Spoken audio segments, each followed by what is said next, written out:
Dans les Bibles actuelles classiques, quand vous lisez dans Jean chapitre 8, verset 58, donc vous pouvez vérifier dans n'importe quelle version, dans Jean 8, 58, celui qu'on appelle Jésus dans ces versions classiques, que des rédigés au Moyen-Âge, pas des esclavagistes et des pauvres racistes, Jésus là avait une conversation avec certaines personnes et dans la conversation, il va déclarer qu'avant qu'Abraham fût, je suis.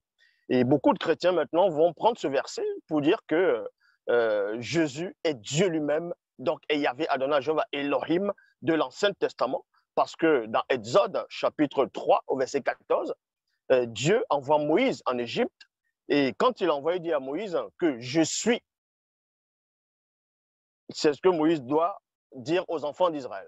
Donc, les chrétiens, les pauvres arrivistes et les Dieu m'a dit vont venir prendre ces deux versets, ces deux chapitres, vont fusionner les deux chapitres en disant quand Dieu dit dans l'Ancien Testament, dans ce qu'ils appellent l'Ancien Testament, la Torah, que je suis m'a envoyé en s'adressant à Moïse. Et Jésus maintenant dans Jean 8, 58, quand il dit je suis, ils vont dire forcément, c'est la même personne qui parlait dans l'Ancien Testament, sans toutefois savoir ce qui veut dire je suis dans le contexte dont ils vont mélanger, parce que ce sont des personnes, premièrement, qui ne savent rien de la spiritualité, ils ne comprennent même pas le langage, ou tout simplement, ils ne comprennent pas le français.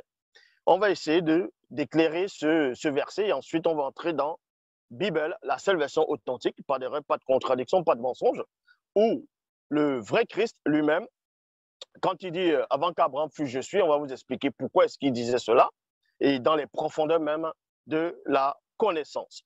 On va aller dans la version classique, dans Exode chapitre 3, verset 14, dans la Bible du rabbinat français Zadokan, il est dit ici, Dieu répondit à Moïse, je suis l'être invariable.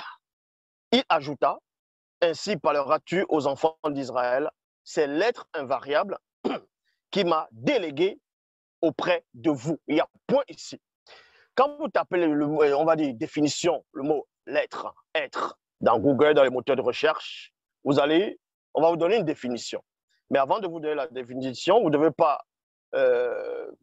pas besoin de sortir de Saint-Cyr d'Advard pour comprendre ce qui veut dire l'être. Donc, la définition du mot l'être ou être veut dire quoi? Ce qui est vivant et animé.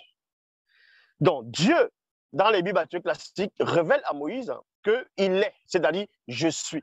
Donc, il est vivant, il est animé.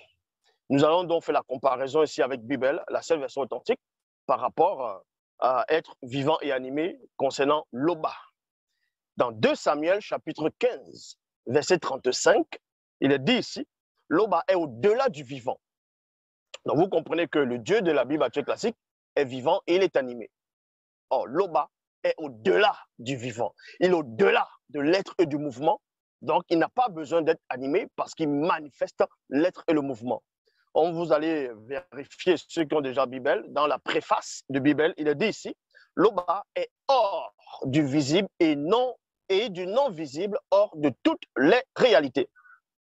S'il avait eu une introduction au commencement, virgule, il serait manifesté de l'absence du commencement ou bien il aurait été engendré et animé lui-même par une existence ou une volonté préexistante.